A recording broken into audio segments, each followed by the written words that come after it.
नमस्कार, वंदे मातरम। मैं हूं श्यामगिरी। आप देख रहे हैं हमारा चैनल मुद्दा भारत का यानी मुद्दा आपका। मुद्दा है महाराष्ट्र की राजनीति से जुड़ी खबरों का। महाराष्ट्र की राजनीति की बात करूं तो इसमें विधानसभा चुनाव एकदम करीब करीब है और सभी पार्टियां जो है चुनाव की प्रक्रिया में लग चुके हैं और सभी कार्यकर्ताओं को आदेश दे दिया गया है कि सब लोग चुनाव के तैयारी में जुट जाएं। मोदी जी भी आए थे मुंबई में, हजारों करोड़ का सौगात दिए और उन्होंने साफ साफ कहा कि मुंबई आर्थिक राजधानी नहीं, पूरे मतलब देश की राजधानी नहीं, आर्थिक राजधानी नहीं होगी, बल्कि पूरे कंट्री की यानी कि पूरे वर्ल्ड की जो है आर्थिक राजधानी मुंबई होगी। तो उसके लिए तो बहुत कुछ करना होगा। एक तरह से विपक्ष आरोप लगा रही है यहाँ से फैक्ट्रियाँ सब बाहर जा रही हैं, यहाँ से शेयर बाजार बाहर जा रहे हैं, तो मुंबई आर्थिक राजधानी बचेगी कैसे? ये भी लोगों को समझ में आना चाहिए। फिलहाल जो है अभी बीजेपी जो है सत्ता में है, शिवसेना शिंदे सत्ता में है, अजीत दादा सत्ता में है, लेकिन इनको सत्ता कैसे बचानी है इस पर हम जो है बहस कर लेंगे कि इनको क्या करना होगा। क्या मुंबई को पूरे मतलब इकोनॉमी की राजधानी बताने से, खाली पूरे वर्ल्ड की राजधानी बताने से खाली जो क्या लोग वोट दे देंगे? लोगों की क्या मंशा है, लोग क्या चाहते हैं? आखिर में लगातार 10 साल जो यहाँ पर 2014 के बाद जिस तरह बदलाव हुआ, एनसीपी और कांग्रेस जो है सत्ता से गायब रही और फिलहाल पवार साहब ने प्रयास किया 2019 में महाविकास आघाड़ी बनाई, लेकिन वो भी चौपट हो गया। तो लोग क्या चाहते हैं? जिस तरह से 2022 में सत्तांतर हुआ, लोगों में काफ़ी खुशी की लहर थी कि शिंदे साहब बहुत अच्छा कर रहे हैं, बहुत अच्छा करेंगे, लोकप्रिय नेता हैं, लोगों के बीच के नेता हैं और गरीबों के नेता हैं। तो जो लोकसभा चुनाव का परिणाम देखा गया उसमें साफ साफ लोगों ने नकार दिया है कि हमको महायुति नहीं चाहिए और महाआघाड़ी को भरपूर उन्होंने वोट दिया। जैसे कि शरद पवार जी को 10 में से 8 सीटें मिल गई। तो विधानसभा के लिए इनको क्या करना चाहिए, क्या लोगों को बीच में कैसे जाना चाहिए, इसी पर हम चर्चा कर लेंगे। हमारे साथ में विशेष अतिथि है दयानंद नेने जी, राजनीति विशेषज्ञ हैं। अनिल सत्ते जी तो है राजनीति विशेषज्ञ। हम यही जानने की कोशिश करेंगे कि महायुति को सत्ता में लगातार बने रहने के लिए क्या प्रयास करना चाहिए। और सर उसके पहले दयानंद जी ने जी एक सर्वे किया है। जैसे कल हमने सकाल का जिक्र किया था, वैसे उन्होंने एक ऑथेंटिक सर्वे किया है। तो मैं आपको सुझाव दूं, पहला हम उनसे वो पूरा सर्वे जान ले, ताकि उससे अपने को पता चलेगा कि कहाँ पे कितना कमी है जी, तो हम इसके बारे में बोल सकते हैं कि क्या करना चाहिए। जी बिल्कुल। तो पहले सर मैं आपको रिक्वेस्ट करूंगा कि आपने जैसे मराठी में भी हमको दिया है पूरा सर्वे, वैसा पूरा महाराष्ट्र का सर्वे महाआघाड़ी और इसका दे दीजिए, और कौन सी पार्टी को कौन सी सीट वो आपने मराठी में बोलना रह गया था वो भी दे दीजिए, और पूरा जिला वाइज डिस्ट्रीब्यूशन दे दीजिए। सर्वे की बात करें तो सकाल ने भी जो है सर्वे छापा है और उन्होंने जो है पहले पसंद तो बीजेपी को लगाया है, लेकिन महाआघाड़ी को उन्होंने विजयी बनाया है विधानसभा चुनाव में। तो हमारा सर्वे क्या है वो भी हम जान लेते हैं कि दयानंद नेने जी काफ़ी अनुभवी हैं राजनीति में और विशेषज्ञ रहे हैं, और इसके पहले भी कई सर्वे उन्होंने बताया है हमको। हालांकि लोकसभा में वो सर्वे काम नहीं आया, लेकिन विधानसभा की क्या सर्वे है इस पर हम जान लेते हैं।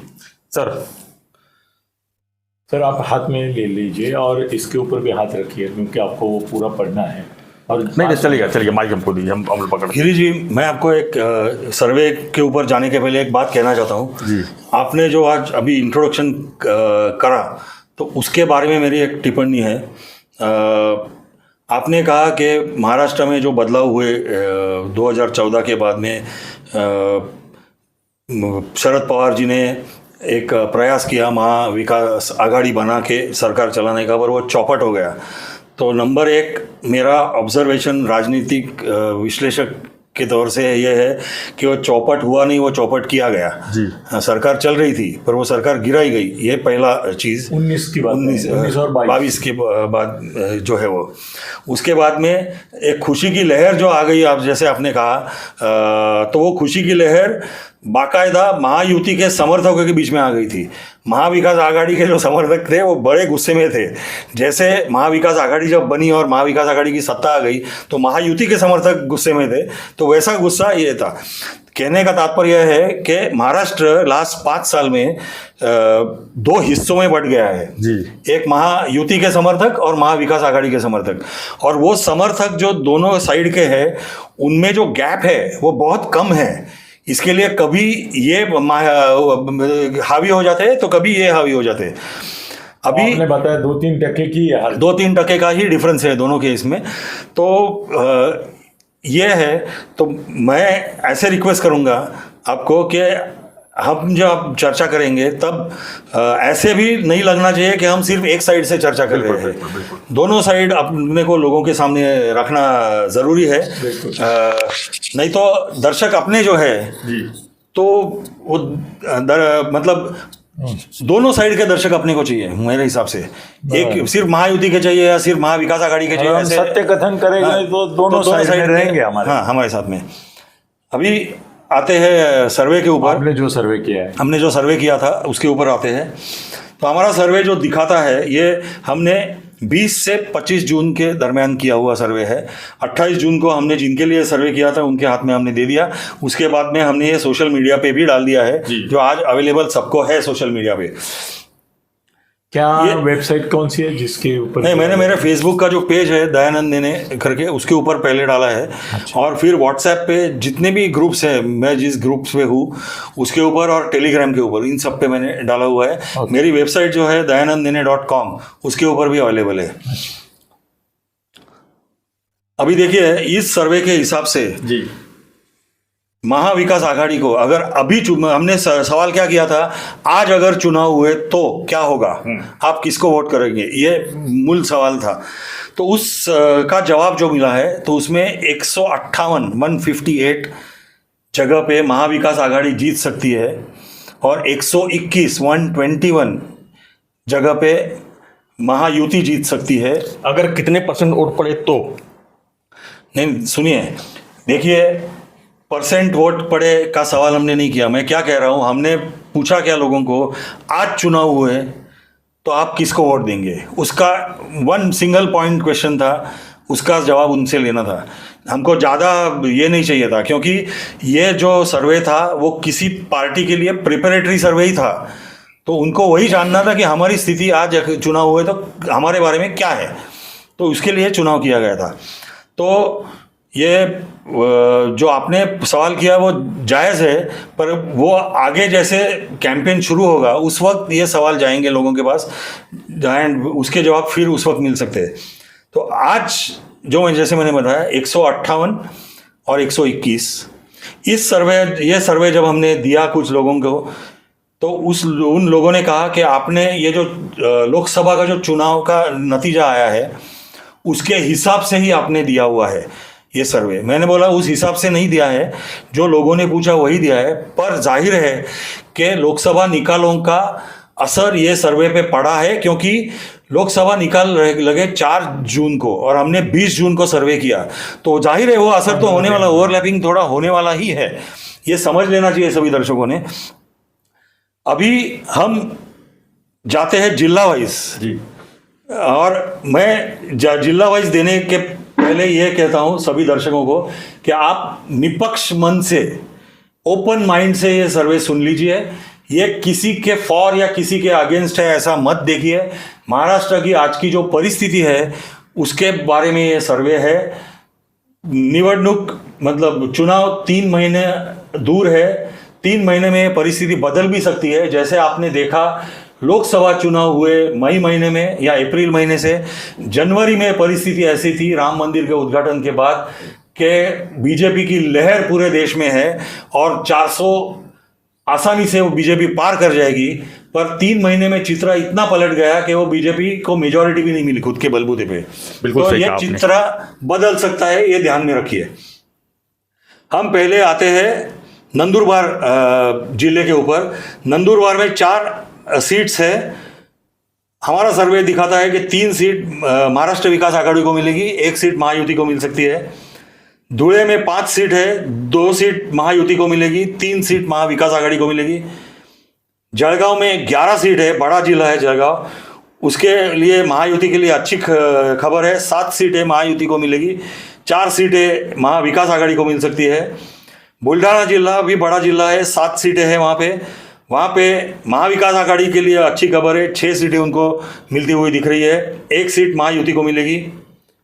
अकोला जिला है, वहाँ पे 5 सीटें हैं, वो 500 सीटें महाविकास आघाड़ी को जाएगी ऐसे फिलहाल दिख रहा है।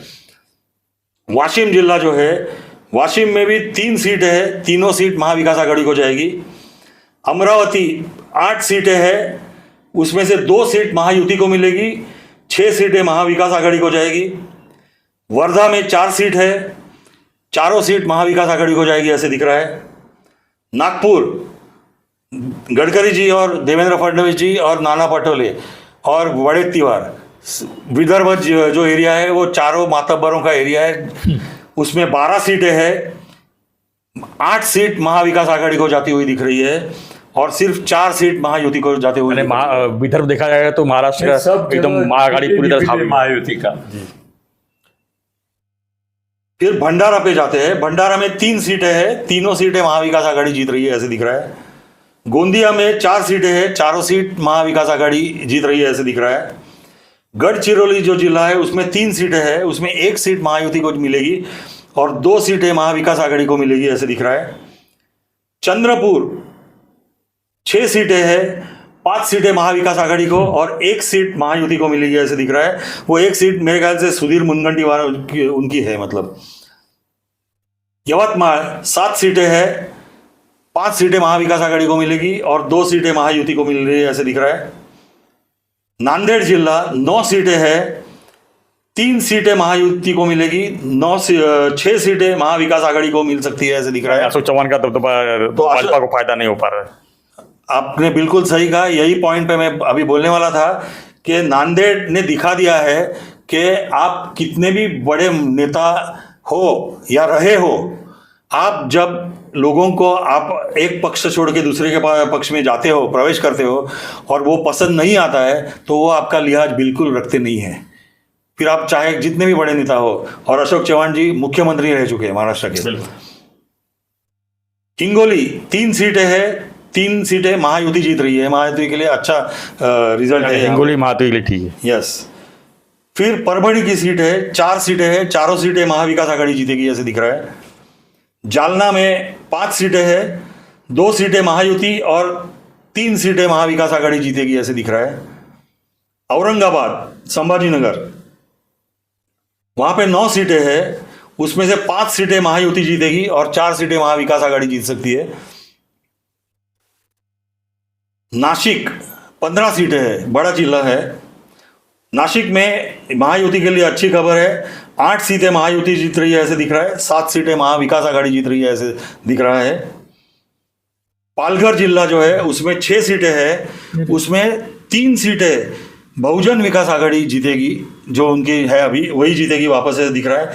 महायुति 1 सीट जीतेगी ऐसे दिख रहा है, वो श्रीनिवास वनगा की सीट है और महाविकास आघाड़ी 2 सीटें जीतेगी ऐसे लग रहा है अभी।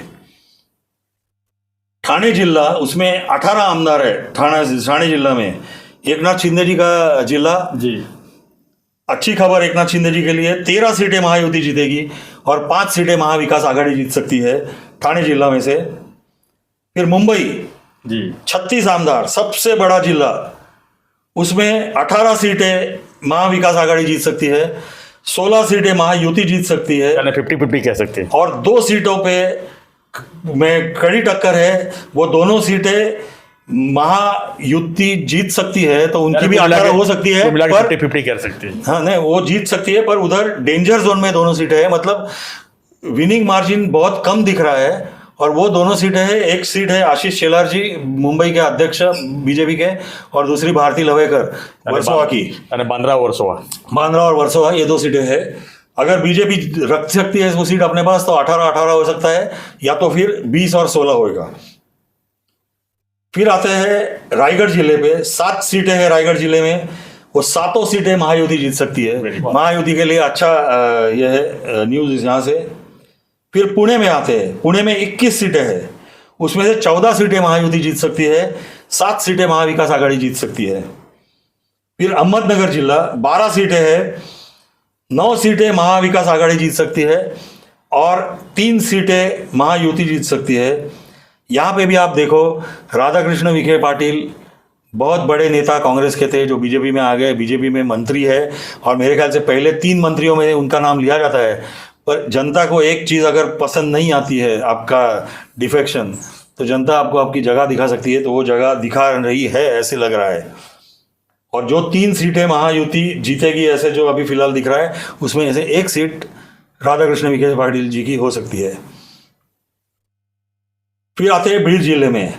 भीड़ जिला भी देखो, जब अजित पवार जी का गुट और बीजेपी और एक नाथ शिंदे एकत्र आ गए, तो धनंजय मुंडे आ गए, भीड़ के नेता थे, वो महायुति में आ गए, तो महायुति के लिए ये सीट आसान हो गई है, जिला आसान हो गया ऐसे दिख रहा है। पर लोकसभा में आपने देखा वोट का जो पोलराइजेशन हुआ मुस्लिम वोट्स का और दलित वोट्स का, उसकी वजह से पंकजा मुंडे बहुत कम मार्जिन से पर हार गई, जो हारेगी ऐसे लगा नहीं था। तो अभी जो दिख रहा है 6 सीटें हैं, 3 सीटें महायुति और 3 सीटें महाविकास आघाड़ी को मिलेगी। लातूर जिला है, 6 सीटें हैं, 3 सीटें महायुति और 3 सीटें महाविकास आघाड़ी को मिलेगी। उस्मानाबाद धाराशिव जिला जो है 4 सीटें हैं, चारों सीटें महाविकास आघाड़ी को जाएगी ऐसे दिख रहा है।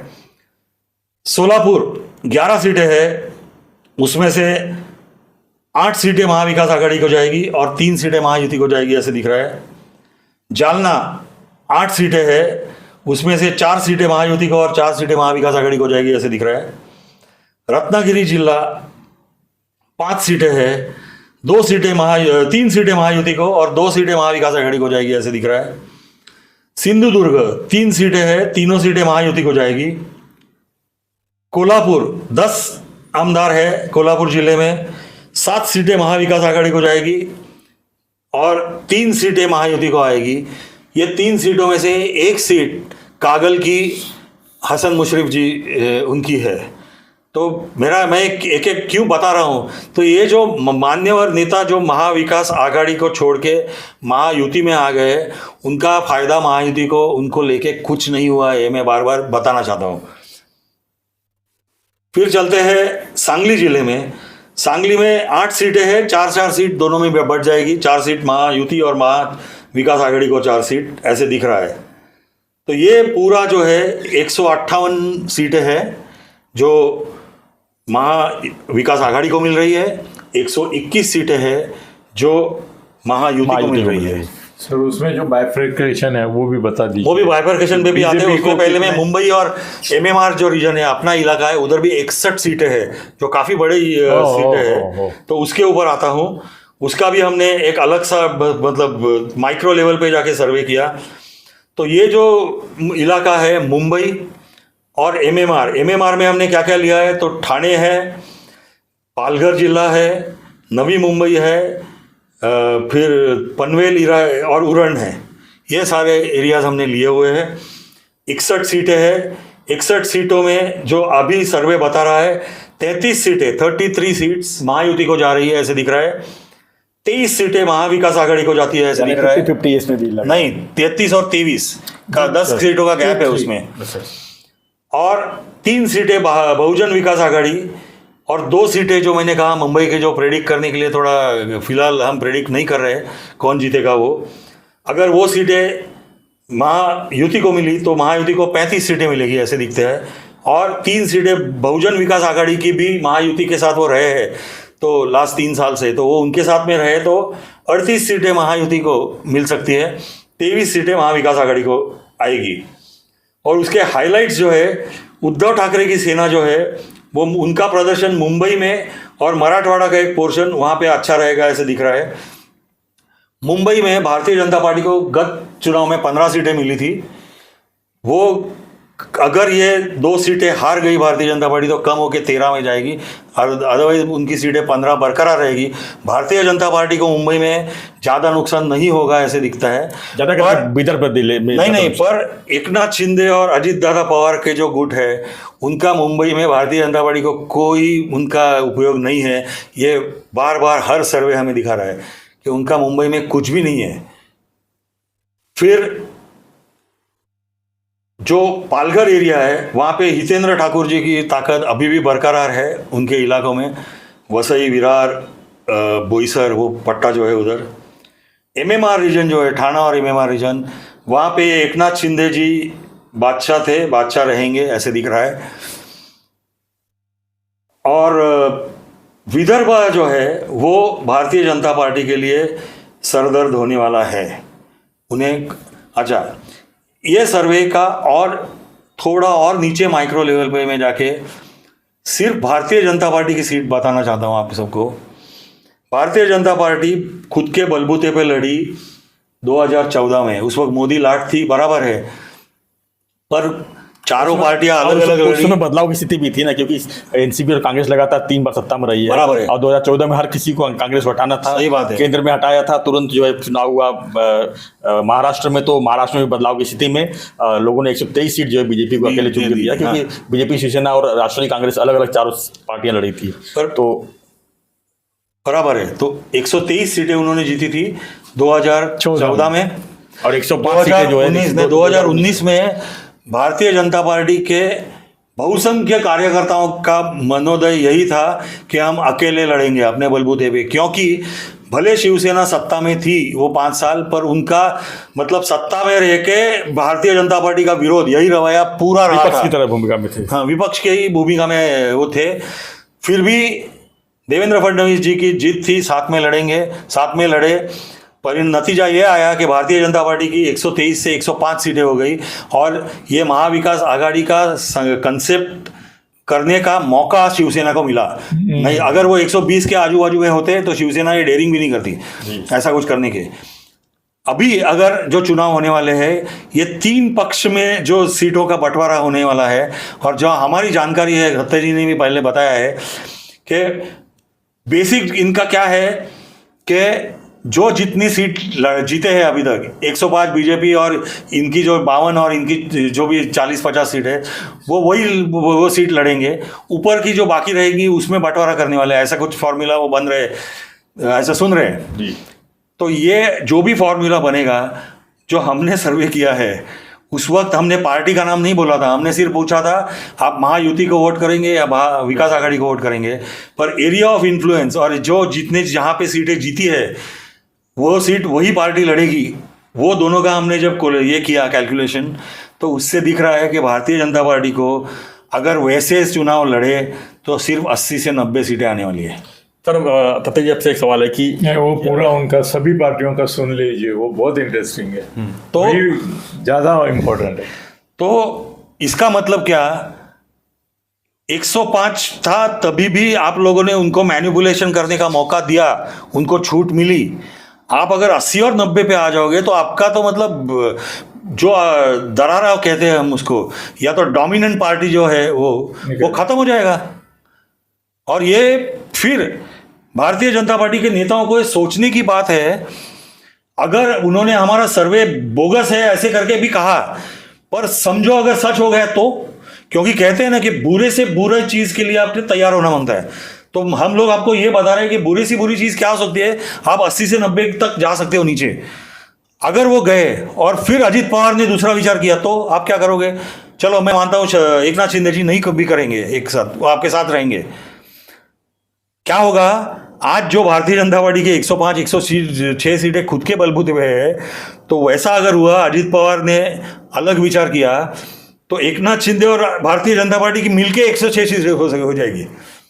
तो एकनाथ जी शिंदे को कितनी मिल रही है? 20-25 तक मिलेगी, और अजीत दादा को भी 20-25 उनकी उतनी मिलेगी। तो उनको तो जाके 121 कम बढ़ गए तो अजीत दादा शरद पवार फिर एक हो सकते हैं। सर सवाल ये है कि आखिर में लोग इस तरह जो स्थिति बनी हुई है, इस स्थिति का जिम्मेदार कौन है, और इसके लिए बीजेपी को अभी किस तरह काम करना होगा जमीनी स्तर पर? बीजेपी को कैसे काम करना होगा ये ज़्यादा अच्छा बताएंगे, क्योंकि वो उनके हाई लेवल लीडरशिप के टर्म्स में कहीं ना कहीं रहते हैं, सभी के रहते हैं। नहीं, आपकी क्या मनस्थिति, आप क्या नहीं, अभी मेरे को तो लगता है कि चुनाव तो हम हार गए हैं अभी, महायुति, अभी कोई चांस भी नहीं है। अभी दिन और ठीक है, आज की स्थिति में हार गए हैं, लेकिन आगे होते जाएंगे। अभी मराठा आरक्षण का झगड़ा हो गया शुरू, 20 तारीख से उपोषण शुरू हो रहा है, ओबीसी का भी हो रहा है। क्या करेंगे, क्या आप क्या मानते हो? मैं आपको क्या करना चाहिए, वो भारतीय जनता पार्टी के नेतागण बड़े होशियार लोग हैं, सब बैठे हुए। तो देवेंद्र जी चाणक्य हैं, तो वो ज़्यादा जानते हैं, उनको क्या करना चाहिए बताना, इतना मैं खुद को बड़ा नहीं समझता हूँ। विधान परिषद में तो अपने आप को हुकुम का एक्का बना लिए। नहीं, ये मैं आपको एक बात बोलता हूँ, लेकिन आप इसमें आम लोग वोट देते हैं। विधानसभा में विधान परिषद का अगर चुनाव पकड़ते हैं तो मेरे हिसाब से जो नतीजा आना था वही नतीजा है, कुछ फर्क नहीं हुआ है।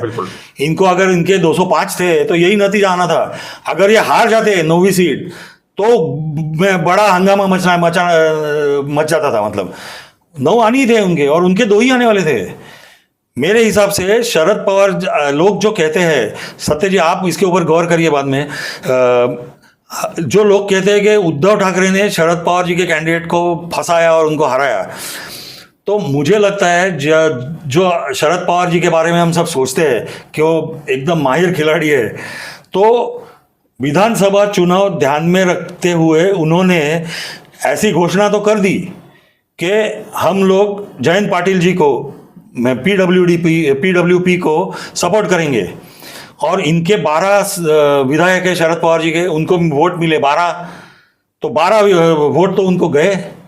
उन्होंने ही शायद उद्धव जी को पीछे से कहा होगा कि तुम्हारा कैंडिडेट खड़ा करो, जिसको जीत के लाते हैं हम लोग, और ये गिरेंगे तो जाने दो, क्योंकि वो शरद पवार है, कुछ कह नहीं सकते हम लोग। बोला भी है ऐसा। अच्छा, मैं वही तो आपसे वही जानना चाहता कि ऐसे हो सकता है? नहीं, ऐसा ही हुआ, ऐसे हुआ होगा। हाँ, तो हमारा सवाल ये है कि हम शुरुआत में बोले थे कि बीजेपी आज जो स्थिति में बनी हुई है आज महाराष्ट्र में, बीजेपी और महायुति, तो आगे उनके लिए क्या रास्ता है, क्या उसको बने रहने के लिए उनको क्या करना होगा जमीनी स्तर पर? देखिए, एक तो असंभव नहीं है, क्योंकि राजकारण में कुछ भी असंभव नहीं हो सकता है। और अगर कांग्रेस लोकसभा चुनाव, कांग्रेस या इंडिया गठबंधन जीतने के कगार पे आ ही नहीं सकती, ऐसे जो जनवरी में सब जगह पे चर्चा थी, वो अगर आके ठहर गए जीत, मतलब सरकार बनाने की कगार पे, ऑलमोस्ट 230 सीटें, मतलब वो अगर उड़ीसा बीजेपी को साथ नहीं देती तो बीजेपी 240 से 219 तक नीचे आती, और ये जितनी वो उनकी कम होती इतनी इनकी बढ़ती थी वो। तो इसके लिए मैं कहता हूं कि कुछ भी असंभव नहीं है, संभव हो सकता है, पर उसके लिए भारतीय जनता पार्टी ने जो गलतियां की है वो कैसे सुधारेंगी, क्योंकि अभी ये तो तय है कि ये तीनों मिलके चुनाव लड़ने वाले हैं। ये तीनों मिलके लड़ेंगे तो भारतीय जनता पार्टी का जो वोटर है, भारतीय जनता पार्टी का मूल वोटर है, उनको अजित पवार साथ में रहना पसंद नहीं है, वो तो जाहिर बात है। तो जो वो स्थिति जो लोकसभा में थी और उन्होंने जैसे रिएक्ट किया, वैसे ही लॉजिकली उन्होंने रिएक्ट करना है विधानसभा में भी, क्योंकि ये उनके साथ में रहने वाले हैं। अजित दादा नहीं चाहिए उनको, अजित दादा राज ठाकरे भी नहीं चाहिए, पर राज ठाकरे जी का मैंने सुना कल परसों में मेरे किसी से बात हो रही थी कि वो अलग लड़ने वाले हैं, वो इनके साथ में नहीं आने वाले, ऐसे करके बोल रहे हैं। अच्छा, तो अभी जो इन्होंने माझी बहन लाड़की वो जो योजना लाई है, तो ये योजना मेरे हिसाब से उन्होंने जनवरी में लानी चाहिए थी, लोकसभा चुनाव का, लोकसभा के पहले समझ में आया तक लास्ट 3 महीनों में आप लेके आए हैं। उसका भी पहला इंस्टॉलमेंट आप 15 अगस्त को देने वाले हैं। तो लोग इतने तो मूर्ख नहीं है, ये क्यों कर रहे हैं सबको मालूम है। मतलब अचानक इतना प्यार उभर के आया है, मतलब अपनी बहनों के ऊपर, ऐसे तो नहीं है, जाहिर है वो चुनाव के लिए कर रहे हैं। दूसरी बात, जो गलत नैरेटिव सेट करते आ रहे हैं भारतीय जनता पार्टी के बारे में, जो संविधान बदलने से लेके आरक्षण रद्द करेंगे तक लोकसभा में जो चला, वैसा ही नैरेटिव यहाँ पे भी वो चला रहे हैं। उसको Bharatiya Janata party I don't know why पर काउंटर ही नहीं कर पा रही है। मतलब जो लोग कहते हैं कि झूठ जो होता है वो गांव घूम के आने के बाद सच अपना मुंह खोलता है, तो वो चीज़ें आज भारतीय जनता पार्टी के बारे में वही का वही हो रहा है कि जो नैरेटिव सेट करना है वो भारतीय जनता पार्टी ने या तो महायुति ने, क्योंकि उनकी सरकार है, उन्होंने सेट करना चाहिए। वो नैरेटिव सेट हो रहा है अपोजिशन की तरफ से, और सरकार सिर्फ रिएक्ट कर रही है। उन्होंने एक चीज़ कही तो उसको रिएक्ट करके उसको आंसर देना, उन्होंने एक चीज़ करी तो उसको रिएक्ट करके अभी ये योजना लाना, तो ऐसे से नहीं चलेगा। और फ्रैंकली अभी मेरे सोच के बाहर है कि क्या करेंगे तो ये बाजी है वो पलटा पाएंगे, यानी स्थिति बदल सकती है, ऐसा क्या करेंगे? एक ही है इसमें धोखे की घंटा। दूसरी क्या है, लोकसभा में जो दिखाई दिया है कि मुसलमान वोट जो है वो सारे एक गट्ठा अभी कांग्रेस और उनके महाआघाड़ी के पक्ष में जा रहे हैं। पहले भी वो कांग्रेस को जाते थे, पर पहले वो बट के जाते थे। अभी क्या हो रहा है, 99% वोट एक तरीके से एक बाजू में ही जाके गिर जाते हैं। यानी एमआईएम फेल हो रहा है, जो उनका दूसरे कोई भी कैंडिडेट खड़े उनको नहीं मिलते। मुस्लिम कोई कैंडिडेट खड़ा रहा उसको भी नहीं मिलते। वो जाते हैं एक ही कैंडिडेट को। ये इम्तियाज जलील को जो वोट मिले हैं दैट वाज ए एक्सेप्शन, क्योंकि उधर परिस्थिति ऐसी थी, लोगों को लग रहा था, मुसलमान लोगों को खास करके, कि इम्तियाज जलील जीत जाएगा, इसलिए उन्होंने इम्तियाज जलील के पक्ष में वोट डाले। पर जहां जहां दूसरी जगह उन्होंने कोई भी मुसलमान कैंडिडेट के खिलाफ पक्ष में वोट नहीं दिए, उन्होंने कांग्रेस को या तो कांग्रेस के सहयोगी, सीधी सी बात है, उनको महायुति को देना नहीं है उनको किसी भी हालत में।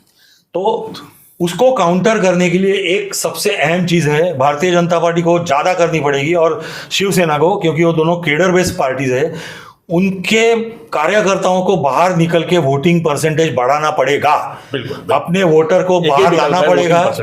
और मैं जो पहले कहा कि डिफरेंस 3 या 4% है, तो वो जो 3-4%, हम जो 5% to be on safe side वोटरों को ज्यादा बाहर निकाल पाए, तो ये स्थिति वो बदल सकते हैं। बिल्कुल बिल्कुल बिल्कुल सही कहा आपने कि जो देखा आपने कि किस तरह स्थिति परिस्थिति बदली हुई है, इलेक्शन के यानी दिन करना। लोकसभा के बाद जो स्थिति बदली हुई है महाराष्ट्र के चुनाव के लिए अभी, तो महायुति के लिए अनुकूल जो है स्थिति अभी भी नहीं है, लेकिन इसके लिए हम अनुकूल बना सकते हैं, आप अनुकूल बना सकते हैं। अगर आप बीजेपी के फेवर में वोट देना चाहते हैं तो बड़ी संख्या में आपको सबसे पहले वोटिंग बूथ पर जाना होगा।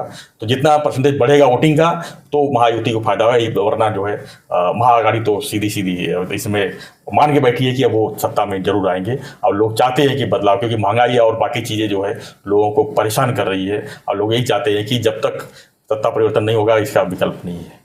तो आपकी क्या प्रतिक्रिया है इस पर हमें कमेंट बॉक्स लिखिए, और ऐसी खबरों के लिए बने रहिए हमारे साथ, देखते रहिए हमारा चैनल मुद्दा भारत का। धन्यवाद सर, धन्यवाद, और चैनल को लाइक शेयर और सब्सक्राइब जरूर कीजिए। धन्यवाद। जय हिंद, जय महाराष्ट्र, जय श्री।